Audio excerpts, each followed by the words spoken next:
नमस्कार, आप देख रहे हैं द नेशन इंडिया और मेरे साथ है सवेरा टाक जी। उनसे करते हैं कुछ खास बात। नमस्कार मैम, आप बताइए, आप राजस्थान में सोशल वर्क कर रहे हैं इतना, उस वर्क के बारे में थोड़ा बताइए। मैं महर्षि दयानंद सोशल वेलफेयर की चेयरपर्सन हूँ। पिछले 10 साल से मैं ये सेवा का काम कर रही हूँ। मेरी संस्था मेनली दवाइयों पे काम कर रही है। होम्योपैथी दवाई की मेरी क्लिनिक चलती है रामपुरा डाबरी गांव में। तो गांव के रोज़ के 50-60 पेशेंट आते हैं और दवाइयाँ ले जाते हैं और उन्हें बहुत फ़ायदा भी मिला है। कभी भी आप अगर उस साइड आएँ तो और किसी से पूछेंगे तो दूर दूर से भी मेरी संस्था पे लोग आते हैं और फ्री सेवा में अपनी दवाइयाँ ले जाते हैं। दवाइयों के अलावा मैं गांव-गांव में कैंप लगाती हूँ, कच्ची बस्तियों में कैंप लगाती हूँ। किस तरह के कैंप लगाती हैं आप? दवाइयों के साथ जैसे सैनिटरी नैपकिन हो गए, टॉयलेटरी के सामान हो गए, वैसलीन्स, ऑयल, ये सब मैं ठंड में ज़्यादातर बाँटा करती हूँ। और कोरोना काल में मैंने फूड पैकेट के बहुत सारे कैंप लगाए थे और जगह जगह जाके मैंने वो भी बाँटे हैं। और कोरोना काल में 2 दवाइयाँ थी जो ऑक्सीजन बढ़ाने की, एक होम्योपैथी में दवाई आती थी, ऑक्सीडाइज़ करके कुछ उसका नाम था, जिससे ऑक्सीजन लेवल हाई होता है। तो वो दवाइयाँ मैंने कोरोना में बहुत बाँटी थी, यहाँ तक कि राजस्थान के बाहर भी मैंने वो दवाइयाँ भिजवाई हैं। कई लोगों के फ़ोन आते थे, मैंने अपनी फ़ेसबुक पे हेल्पलाइन सेवा डाली थी ये वाली, और उससे मेरे को बहुत फ़ोन आते थे और बहुत लोग आके मेरे से वो दवाइयाँ ले भी गए और कई जगह मैंने भी पहुँचाई हैं। तो आपने कहा कई जगह आपने पहुँचाई हैं, आप सोशल वर्क करते हैं, तो ये सोशल वर्क की प्रेरणा कहाँ से मिली?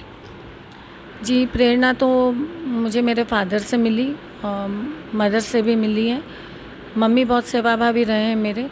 पिछले 5-6 साल से मेरे फादर बहुत बीमार रहते थे और वो अपनी सेवा सिर्फ मुझसे ही कराते थे। वैसे हम 5-6 भाई बहन हैं, पर सेवा के नाम पे उनका ये कहना था कि जब कोई भी बच्चा सेवा करता है और जैसे वो बोले कि जैसे सिर दबाना है और मैं उन पे हाथ रखती, तो उनको वो मुझे एक बात कहते थे कि किसी के भी हाथ रखने से समझ आ जाता है कि वो व्यक्ति सेवा दिल से कर रहा है या बिना मन से वो सेवा कर रहा है।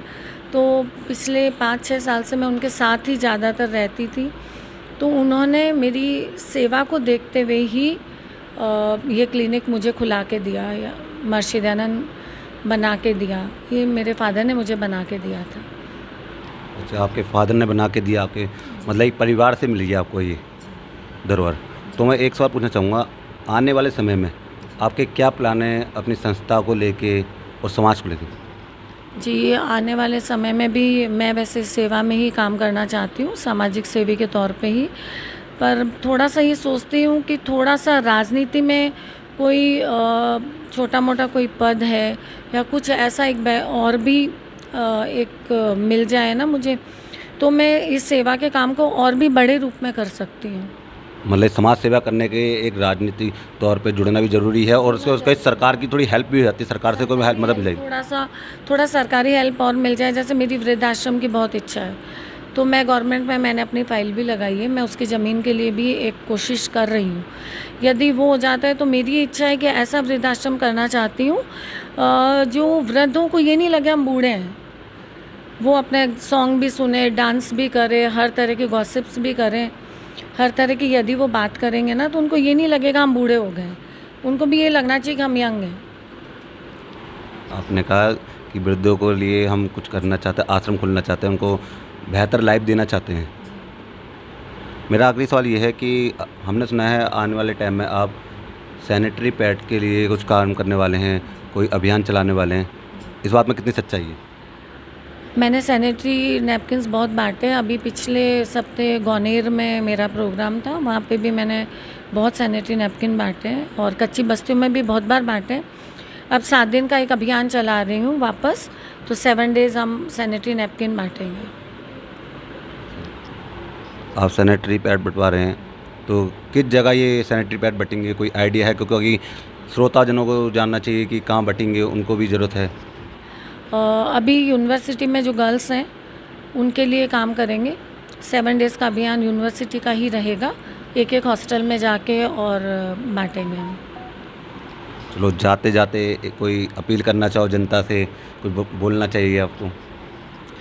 मैं तो यही कहना चाहूँगी कि कोई भी दुखी हो, किसी भी बात से यदि वो दुखी हो, चाहे भोजन को लेके हो या दवाई को लेके हो, तो सबका दिल ऐसा होना चाहिए कि वो जितनी किसी की हेल्प कर सकें।